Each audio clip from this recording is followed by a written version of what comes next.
Junior College, IIT, JEE, NEET Academy, Seat Guarantee Program.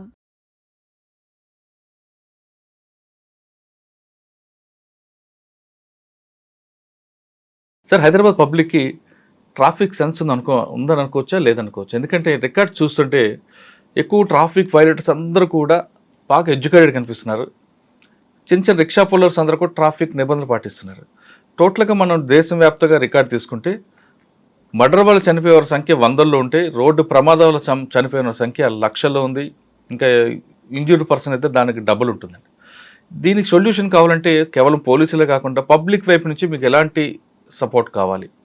ఈ ప్రశ్న చెప్పే ముందు Khammam to Hyderabad via Karimnagar me journey చెప్పండి. మురళీధర్ గారు, నా ప్రయాణం అనేది యాక్చువల్గా 1996 బ్యాచ్గా నేను సబ్ ఇన్స్పెక్టర్గా సెలెక్ట్ అయ్యాను. నేటివ్ వచ్చేసి ఖమ్మం తల్లాడ మండలం మాది. ఒక విలేజ్ శంకర్రావు మా ఫాదర్ పేరు, మదర్ నాగరత్నం.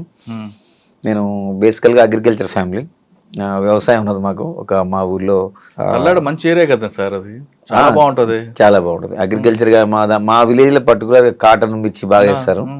మామిడి అన్ని కూడా బాగుంటాయి. మామిడి కూడా, నాకు మామిడి కూడా మ్యాంగో ఉన్నది నాకు ఇష్టం. చిన్నప్పటి నుంచి కూడా నేను మ్యాంగో గార్డెన్, కొంచెం ముందుకెళ్తే ఆంధ్ర బోర్డర్ కదా. ఎస్ ఎగ్జాక్ట్లీ, రైజ్ చేస్తాం మ్యాంగో గార్డెన్ కూడా. నేను నా పర్సనల్ ఇంట్రెస్ట్, నేను నాది బేసికల్ గా అగ్రికల్చర్ ఫ్యామిలీ. నేను చదువుకున్నది కూడా సైన్స్ కాబట్టి ఎంఎస్సి బాటనీ నాది ఫ్రమ్ ఉస్మాన్ యూనివర్సిటీ 92-94 బ్యాచ్. దానికి ముందు కాంప్రహెన్సివ్ కాలేజ్ బిఎడ్ కూడా చేశాను నేను. Agriculture family same time education, నాకు టీచర్ కూడా సెలెక్ట్ అయ్యాను నేను. కానీ రెండు సెలెక్ట్ అయినప్పుడు ఒకటేసారి 96లో ఇది చూజ్ చేసుకోవడం జరిగింది. అంటే బై చాయిస్, ఛాన్స్ కాదు. రెండు సెలెక్ట్ అయినప్పుడు నేను ఇది చూజ్ చేసుకున్నాను, పోలీస్ ఆఫీసర్ చూజ్ చేసుకున్నాను. ట్రైనింగ్ అయిన తర్వాత ఫస్ట్ పోస్టింగ్ ఇక్కడ? నేను ఫస్ట్ పోస్టింగ్ ఆఫ్టర్ పోలీస్ అకాడమీలో అయిన తర్వాత కరీంనగర్ జిల్లాకి అలాట్ అయినా. ఫస్ట్ డిస్ట్రిక్ట్స్ అలాట్ అయితే మేము జనరల్గా ఏంటంటే ఖమ్మం నేటివ్ ఉన్న వాళ్ళు 3 డిస్ట్రిక్ట్స్ ఇస్తారు. ఒకటి ఆదిలాబాద్, కరీంనగర్, వరంగల్. ఆ 3 డిస్ట్రిక్ట్లో అప్పుడు వాళ్ళు మేము ట్రైనింగ్ చేసినప్పుడు చాలా విషయాలు ఉన్నాయి మీకు చెప్పాలి. కొన్ని విషయాలు మా బ్యాచ్లో జనరల్గా ట్రైనింగ్ అప్పుడే చాలా మంది ఎక్స్ట్రీమిజం ఉండి అప్పుడు కరకగూడలో ఒక ఎన్కౌంటర్ అయింది. అప్పుడు దాదాపు పోలీస్ ఆఫీసర్స్ చాలా మంది చనిపోయారు, 15 మంది దాకా. అప్పుడు మా బ్యాచ్ నుంచి ట్రైనింగ్లో నుంచి కొంతమంది ఆ పేరెంట్స్ ఒత్తిడికి మేము చేయము ఈ జాబ్ అని చాలా మంది వెళ్ళిపోవడం కూడా జరిగింది పోలీస్ ఆఫీసర్గా.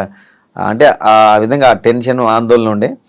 అప్పుడు కంటిన్యూగా ఒక యుద్ధ వాతావరణం ఉన్నది. ఆ యుద్ధ వాతావరణంలో కొంతమంది జాబ్ వదిలిపెట్టిపోవడం కూడా జరిగింది. కానీ మేము కరీంనగర్ అనేది హైలీ ఎఫెక్టెడ్, ఈ 4 జిల్లాల్లో హైలీ ఎఫెక్టెడ్ కరీంనగర్ జిల్లా.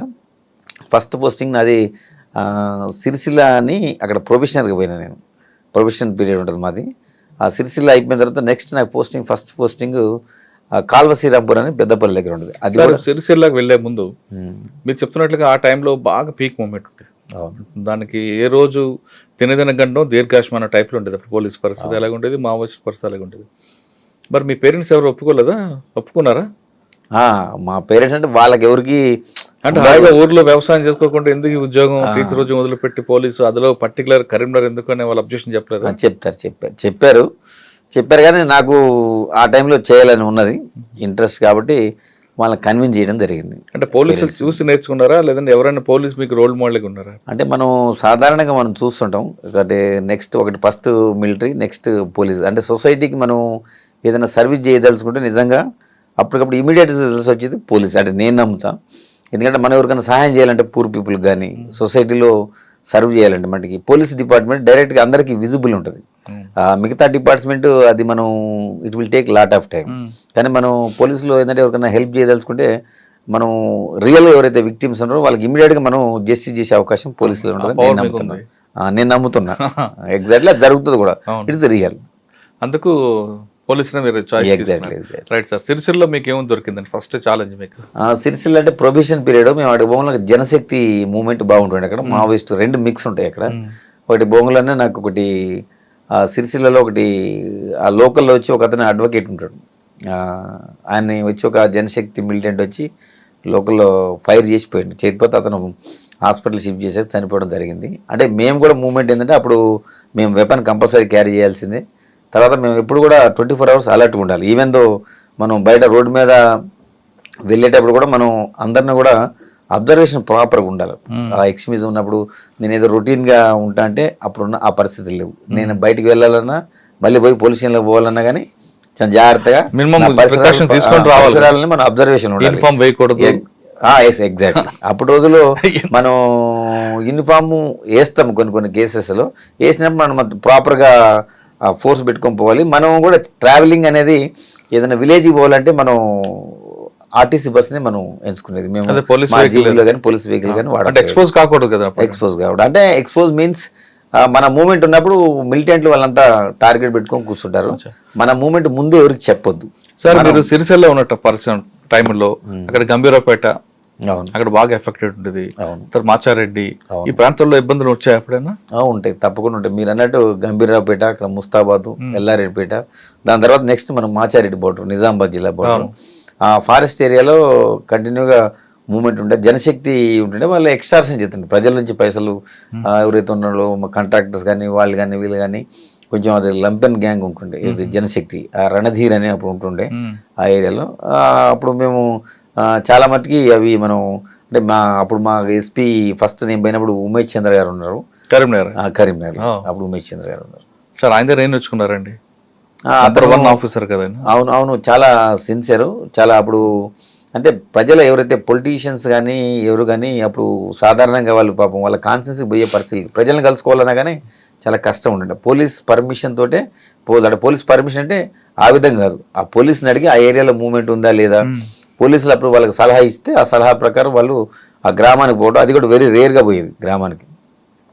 ఎందుకంటే అప్పుడు అటాక్ అయ్యేది, పొలిటీషియన్స్ మీద బాగా ఒత్తిడి ఉండేది, వాళ్ళు స్వేచ్ఛగా పోయి ప్రజలకు కలిసే పరిస్థితి లేకుండా. సార్ దగ్గర ఏం నేర్చుకున్నారంటే ఫస్ట్ ఎస్పీ మీకు ఆయనే కదా? అవునవును, అతను చాలా టైగర్ ఆయన. Yes exactly. అతను మా ఎస్పీ గారు అందరూ కూడా మేము కొత్తలో పోయినప్పుడు అందరూ బ్రీఫింగ్ ఇచ్చారు, చాలా మంచిగా ఇంటరాక్ట్ అయ్యారు, అందరికి కూడా చాలా చాలా మంచిగా అడ్వైజెస్ చేశారు. ఎందుకంటే ఇక్కడ ఈ జిల్లాలో మనం చేయాలంటే ఉద్యోగం ప్రజలతో సత్సంబంధాలు ఏర్పరచుకోవాలి మనం. ఎందుకంటే ప్రజలతో మనం రిలేషన్ వాళ్ళతో ప్రజలతో మంచిగా ఉన్నప్పుడు ప్రజలు వాళ్ళు మనల్ని ఓన్ చేసుకుంటారు. ఏంటంటే ఇప్పుడు వాళ్ళ కింద ఎక్స్ట్రీమిస్ట్ ఏంటంటే కొంత వాళ్ళు సహాయం చేసినట్టు చేసి ప్రజలకి అందులో లంపెన్ ఉండేది, ఎక్స్ట్రాక్షన్ చేసేది, అవి చేసేది. మనం అట్లా ఉండొద్దు, ప్రజలకి మనం ఎప్పుడు హెల్ప్ఫుల్గా ఉంటే ప్రజలు మనకి ఇన్ఫర్మేషన్ ఇస్తారు.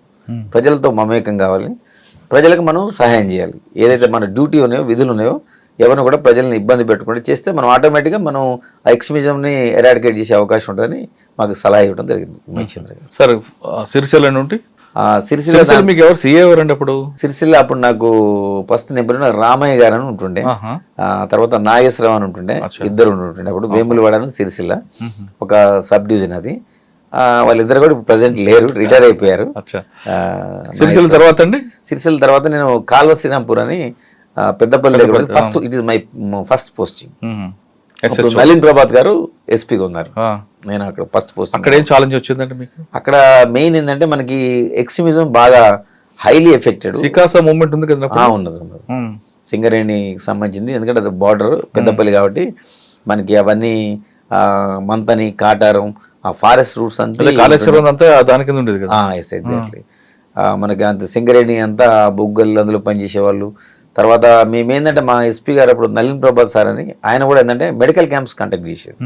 నేను ఉన్నప్పుడు చాలా పెద్ద క్యాంప్, మెడికల్ క్యాంపు కండక్ట్ చేయించారు. అంటే మారుమూల అది గ్రామం కాబట్టి అది పేరుకి మండల హెడ్ క్వార్టర్ అది కాల్వ శ్రీరాంపూర్. అప్పుడు నేను ఫస్ట్ SHO నేను. అప్పుడు ఉన్నప్పుడు ఏం చేసినా వాడికి ప్రజలకు దగ్గర కావాలంటే మనం ప్రజలకు ఒక మంచి పనులు చేయాలి. అంటే పోలీసుకి ఇమేజ్ పెంచుకోవాలి ఫస్ట్ ప్రజల్లో. ఎందుకు నక్సలిజం వద్దు, ఎందుకు మనకి ప్రభుత్వ పాలన అంటే వాళ్ళు ప్రభుత్వాన్ని పాలన చేయనిపోయేటోళ్ళు. ఎందుకంటే వాళ్ళే వచ్చి ఫారెస్ట్ విలేజ్లోకి వచ్చి ఆక్యుపై చేసి అక్కడున్న ఎవరైనా పొలిటీషియన్ వాళ్ళని చంపేయటం, తర్వాత పాలన అనేది లేదు. అంటే వాళ్ళు ఆధీనంలో తెచ్చుకొని ప్రయత్నం చేసేది. అది మనం ఓవర్కమ్ చేయాలంటే మనం ప్రజల్లో మంచి పేరు తీసుకుంటే మెడికల్ క్యాంప్ చాలా పెద్ద క్యాంప్ పెట్టినాం అక్కడ, బిగ్ క్యాంప్. ఎందుకంటే అప్పుడు రోజులు అంత అవేర్నెస్ లేదు, రకరకాల డిసీజ్ ఉంటాయి ప్రజలకి, అంటే హాస్పిటల్ పోయే పరిస్థితి ఉండదు, పూర్నెస్ ఉన్నది, అంటే ఫారెస్ట్ ఉన్నది. అట్లాంటి సమయంలో మనం మెడిసిన్స్ కానీ అదేవిధంగా డాక్టర్స్ కానీ అంటే యాక్చువల్ కరీంనగర్ హెడ్ క్వార్టర్ నుంచి దాదాపు ఒక 30-40 డాక్టర్స్ పెట్టేసి మా ఎస్పీ, ఇన్స్పెక్టరు, ఏసీ, మా డిఎస్పీ ర్యాంక్ ఆఫీసరు, వీళ్ళంతా మా డిఐజీ ర్యాంక్ ఆఫీసరు, వీళ్ళందరూ వచ్చి మనం ఒక పెద్ద క్యాంపు అరేంజ్ చేయడం జరిగింది. దానివల్ల ప్రజల్లో ఏంటంటే పోలీసు మీద ఒక మంచి ఒపీనియన్ వచ్చింది. సార్ మీరు ఖమ్మం జిల్లా తల్లాడ మంచి వ్యవసాయం కుటుంబం చుట్టూ బాగుంటుంది. అక్కడ నుండి మీరు సిరిసిల్ల నుంచి అటు వెళ్ళారు. ఒక కంప్లీట్ డ్రై ఏరియా అది, అంతా అన్నలు ఆడావిడ కనిపిస్తుంది. ఆ వాతావరణం అలవాటు చేసుకోవడానికి ఎన్ని రోజులు పట్టింది మీకు? నేనంటే నా నేపథ్యం అంటే ఖమ్మం జిల్లా కావచ్చు, నేను చదువుకున్నది కూడా ఎడ్యుకేషన్ మళ్ళీ ఉస్మాన్ యూనివర్సిటీలో చదువుకున్నాను. కంప్లీట్ అర్బన్ నుంచి కదా. అందుకనే అక్కడ ఉస్మాన్ యూనివర్సిటీలో చదువుకున్నప్పుడు కూడా నాకు వేరే జిల్లా వాళ్ళతో కూడా సంబంధాలు ఏర్పడుతుంటాయి. ఎందుకంటే అది హబ్. అప్పుడు ఉన్నప్పుడు ఉస్మాన్ యూనివర్సిటీ చాలా పెద్ద మంచి అప్పుడు ఉండే. ఎందుకంటే అప్పుడు ఇంజనీరింగ్ సీట్ కానీ మెడిసిన్ సీట్ కానీ ఏం లేవు. ఆ రోజుల్లో క్రీమ్ అంతా ఉస్మాన్ యూనివర్సిటీకి వస్తుండే. ఆ ఎడ్యుకేషన్లో మనం చదువుకున్నప్పుడు ఇది మహబూబ్నగర్ కానీ, నల్గొండ కానీ, అదేవిధంగా కరీంనగర్ కానీ, వరంగల్ కానీ కొంతమంది విద్యార్థులు మేము కలిసినప్పుడు మాట్లాడుకోవడం జరిగింది. అది ఏదైనా మీరు చెప్పినట్టు కొంచెం డిఫరెంట్ డిస్ట్రిక్ట్ అది. కరీంనగర్ అనేది ఇప్పుడు నక్సలిజం తోటి భయభ్రాంతులకు గురైన జిల్లా. అంత ఈజీ కాదు మీరు చేయటం అన్నట్టు. ఫస్ట్లో కొంచెం ఇబ్బంది ఉన్నమాట వాస్తవమే. కానీ దాన్ని మీకు ఇల్లు కూడా దిగేవారు కదండి ఆ ఊర్లో? అవునవును, మాకు అందుకనే ఇల్లు ఇవ్వరు. వాస్తవం మీరు చెప్పింది. క్వార్టర్స్ ఉన్నాయి అప్పుడు. ఎందుకంటే మా ప్రిన్సెస్ లోపల ఆ క్వార్టర్స్ ఉంటాయి. ఆ క్వార్టర్స్ లోనే మేము ఉండాలి. బయటకు విలేజ్కి పోవాలంటే కూడా బాగుండేవి కావండి అప్పట్లో. అవునవును, ఎప్పుడు పడిపోతాయా ఎప్పుడు కూలిపోతాయని ఉన్నాయి. అయితే మాకు కాళశ్రీరాంపూర్లో కట్టినప్పుడు క్వార్టర్స్ పర్వాలేదు. మీరు అన్నట్టు కొన్ని ప్లేసెస్ ఉన్నాయి. కానీ ఇది గవర్నమెంట్ అప్పుడు ఇనిషియేషన్ తీసుకొని నక్సలిజం ఉంది కాబట్టి అవుట్స్కట్స్లో అంటే మా పోలీస్ స్టేషన్ చుట్టూ ఏం ఇల్లు ఉండవు.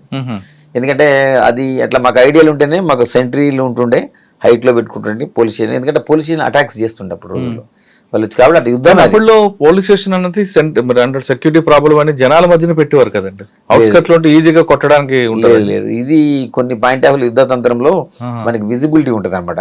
మీరు అన్నట్టు ఇళ్ల మధ్యలో ఉంటే ఏంటంటే ఆ మిలిటెంట్ వచ్చి ఆ లోపల నుంచి వచ్చి ఆ గ్రెనేడ్ వేసేసింది అనుకోండి, మనకి తెలియదు లాస్ట్. పబ్లిక్ ఇబ్బంది కాకుండా ఉండడానికి వాళ్ళు ఆగుతారని ఒక కాన్సెప్ట్ ఉంటుంది కదా. అది మీరు అన్నట్టు ట్రావెలింగ్ లో ఫర్ ఎగ్జాంపుల్ మేము ఆర్టీసీ బస్సులు ఎందుకు సెలెక్ట్ చేసుకోం, మేము మాకు జీబులు కానీ పర్సనల్ వెహికల్స్ ఏమి వాడకపోయేది. ఆర్టీసీ బస్సులు అంటే ప్రజలతో కలిసి ప్రయాణించేది కాబట్టి అప్పుడు వాళ్ళు ఈ ల్యాండ్ మైన్స్ ఉన్నాయి కదా, ఆ రోడ్స్ మనం చేసేటప్పుడు బ్లాస్టింగ్ చేసి ఇది చేసే పరిస్థితి ఉండేప్పుడు. అందుకని మనం ప్రజలతో కలిసి ప్రయాణం చేసేది. ఇక్కడ ఏంటంటే ఇది యుద్ధతంత్రం. ఇది యుద్ధతంత్రం. ఇప్పుడు రోజుల్లో ఎవరికి అవగాహన లేదు ఇప్పుడు వచ్చిన పోలీస్ ఆఫీసర్స్కి. అప్పుడు రోజుల్లో ఏంటంటే మన పోలీస్ స్టేషన్ అవుట్స్కట్స్లో ఉంటే ఏంటంటే మనకు అడ్వాంటేజ్గా ఉంటుంది. మన చుట్టూ ఉన్న ప్రిమిసెస్ అంటే వాళ్ళ మూవ్మెంట్ ఎవరు కనిపించినా కానీ ఫైర్ చేస్తారు. అదివరకు మనం ఎవరు వచ్చినా కానీ చెప్పి రావాలి, అక్కడ వాళ్ళు ఆగాల్సిందే. మా సెంట్రీ పైన ఉంటాడు, హైట్లో ఒక అతను ఉంటాడు, కింద ఉంటాడు, ఫ్రంట్ సెంట్రీ అంటారు, రూఫ్ టాప్ ఉంటుంది, ఆ బ్యాక్ సెంట్రీ ఏంటి, లెఫ్ట్ రైట్ సెంట్రీస్ ఉంటాడు. అంటే వాళ్ళు రెడీ పెట్టుకొని ఉంటారు వెపన్స్. వాళ్ళకి ఏదన్నా ఇష్యూ ఉందంటే అక్కడికి వచ్చిందంటే ఆటోమేటిక్గా వాళ్ళు ఆపాల్సింది. ఈవెన్ మా పై ఆఫీసర్స్ ఎస్పీ వచ్చినా కానీ ఆ వెహికల్లో కూడా వాళ్ళు ఎవరైనా ఎస్పీ అనుకొని చెప్పొచ్చి మనం అటాక్ చేసే అవకాశం ఉంది. ఎస్పీ గారు వచ్చినా కానీ అక్కడ దూరం ఉండే వాళ్ళు సోర్స్ అని చెప్పి వాళ్ళు మన లైటింగ్ వేసిన తర్వాత కన్ఫర్మ్ అయిన తర్వాత మా పోలీసులకు అలా చేసేది. ఆ లెవెల్ ఉంది. ఆ విధంగా జరిగింది క్రైమ్ అయినప్పుడు పోలీసుల పేరు మీద దాడులు చేసేవారు. ఉన్నాయి కదా. ఇప్పుడు మన అక్కడ కాటారం పిఎస్ ఉన్నది, దాని మీద అటాక్ చేశారు. మీరు అన్నట్టు ఇళ్ల దగ్గర ఉన్నది. నేను ఉన్న టైంలో కాటారం పిఎస్ మీద అటాక్ చేశారు. కాకపోతే మా వాళ్ళు అప్పుడు తిప్పి కొట్టారు.